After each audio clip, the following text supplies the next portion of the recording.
Let me take one more time. 1, 2, 3, go. Yeah, thank you. Yeah, guys, as I told you just now, maybe some of you didn't join just now. I told you we are using now KKN 2015. In my class, there is no any mid test or a final test. Your score will be based on the quiz. So maybe there are 3 or 4 quizzes in our subject. So prepare yourself. Next week, there will be a quiz from me. So prepare yourself. Just read a lot about translation theory that I have explained to you. Today, we are continuing to the next translation theory. So before we start our meeting for today, I need to um I need you, Demetrius, to lead our prayer. Can you please? Okay. Yeah.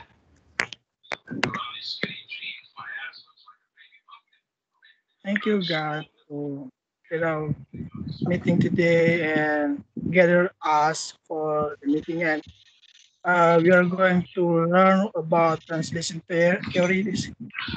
And may you bless us in the next meeting. Thanks, God, for today. Amen. Amen. Okay. While I'm explaining this topic, you can turn off your camera or whatever. Maybe you can turn on or you can turn off. That's your choice. Okay, let me share my screen. Tell me if you have seen my screen. I will share about.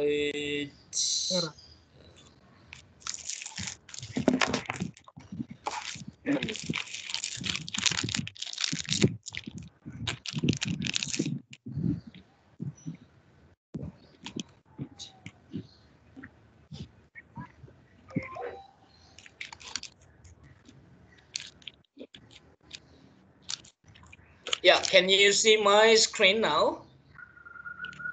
Yes, sir. All right. Yeah. Yeah, while I'm explaining, you can turn off the camera. You can lying on the bed, or you can drink coffee. But later on, when I need you to turn on the camera, turn on the camera. Yeah. We start from translation theory, meaning-based translation, according to Mildred Larson. We usually call this expert by his short name, Larson.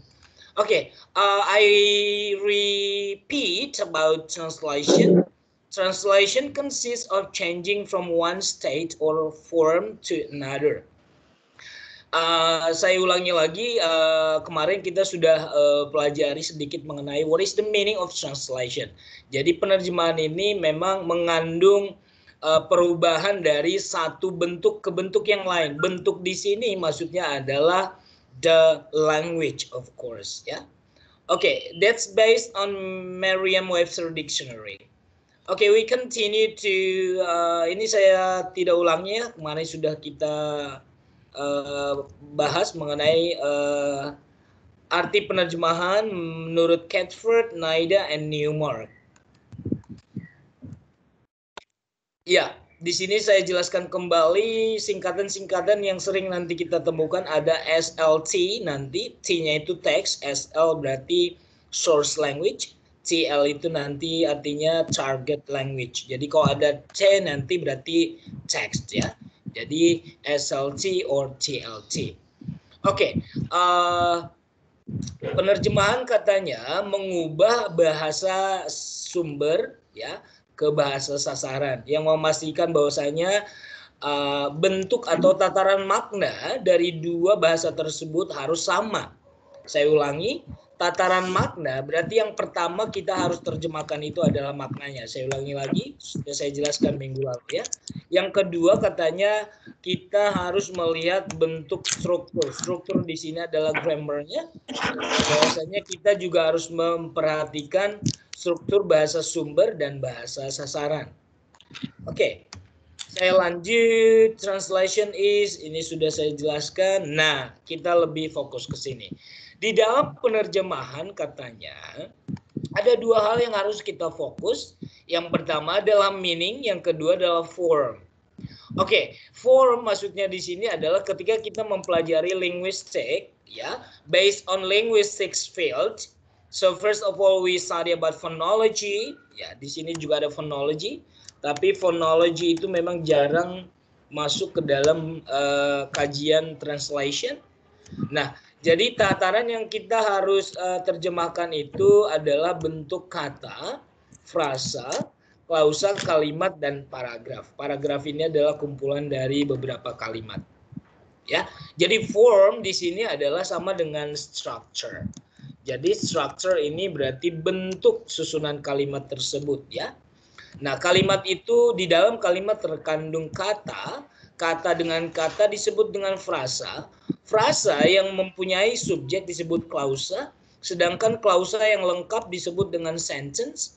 Nah, kumpulan dari kalimat disebut dengan paragraf. Oke, semuanya itu yang pertama adalah ada makna di dalam setiap tataran ini, gitu ya. Oke, jadi yang perlu kita pahami ada dua hal yang memang kita harus fokus di dalam penerjemahan, that is called form and also meaning, bentuk dan makna. Tapi yang pertama adalah makna yang harus kita transfer terlebih dahulu. Demetrius, can you turn off your microphone, please? Yeah.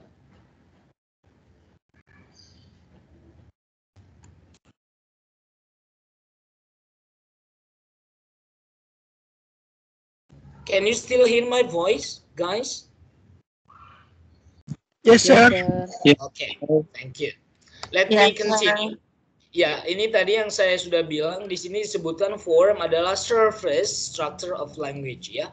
Permukaan yang terlihat, artinya permukaan yang terlihat adalah susunan kata, frasa, klausa, dan kalimat. Jadi ini terlihat jelas, ini namanya form.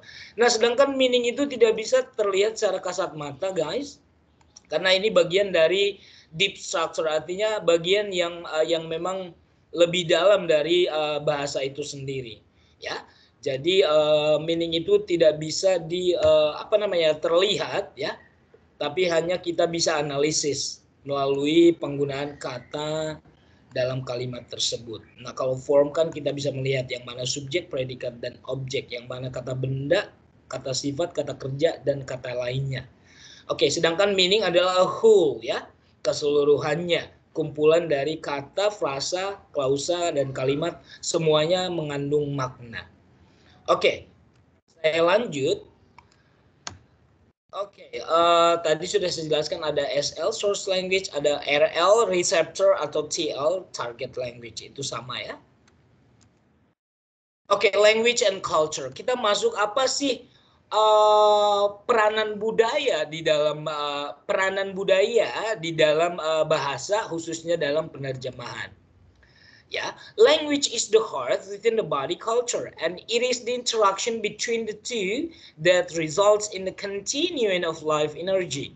The same way that the surgeon operating on the heart cannot neglect the body surrounds it.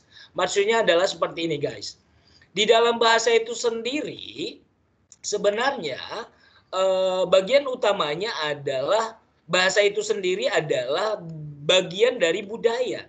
Jadi bahasa itu kalau kita lihat secara meaningnya, bahasa adalah hasil budaya.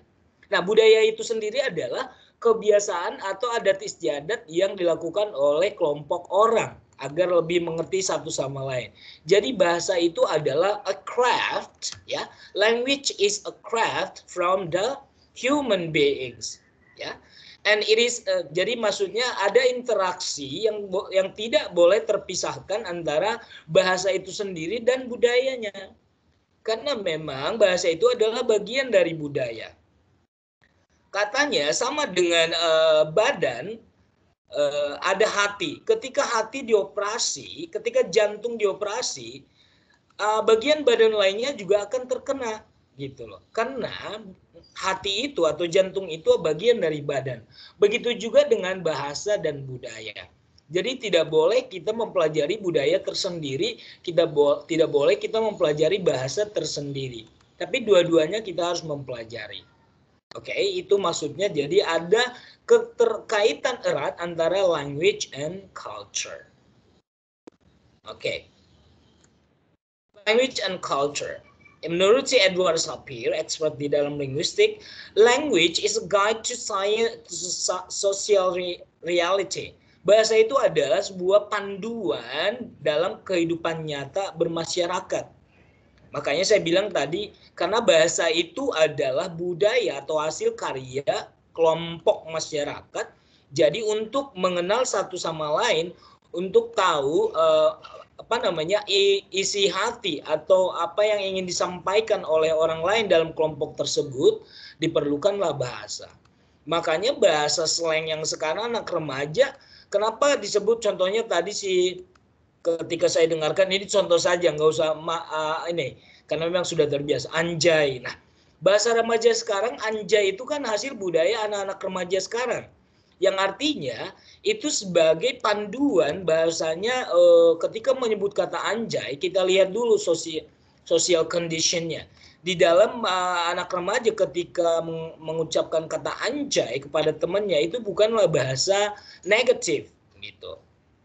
Oke, jadi bahasa itu adalah budaya, hasil budaya masyarakat atau masyarakat itu adalah kelompok orang. Nah, remaja sekarang juga disebut dengan kelompok. Nah, jadi bahasa-bahasa yang ada dan yang akan ada sekalipun itu adalah hasil dari budaya. Oke. Nah, jadi itu adalah katanya sebagai media untuk mengekspresikan diri di dalam kehidupan bermasyarakat. Nah, begitulah anak remaja sekarang mengungkapkan apa rasa ingin tahunya atau rasa surprise-nya atau rasa leluconnya kepada temannya dengan memakai kata atau bahasa anjay. Anjay itu adalah termasuk kata, ya, bagian dari language. Oke. Saya lanjut, culture matters. Nah, jadi disebut dengan culture matters. Kenapa? Karena setiap bahasa, setiap bangsa yang memakai bahasa tersebut mempunyai budaya-budaya yang berbeda. Nah, itu adalah menjadi sebuah kendala ketika seorang penerjemah tidak memahami budaya si penerima bahasa tersebut.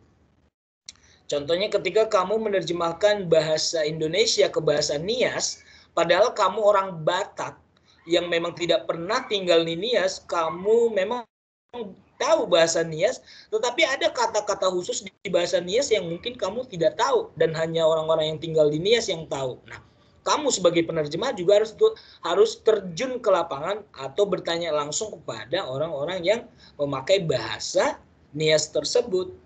Jadi karena hanya orang Nias lah yang bisa memang mengetahui arti kata tersebut. Oke, nah itulah salah satu contohnya. Ini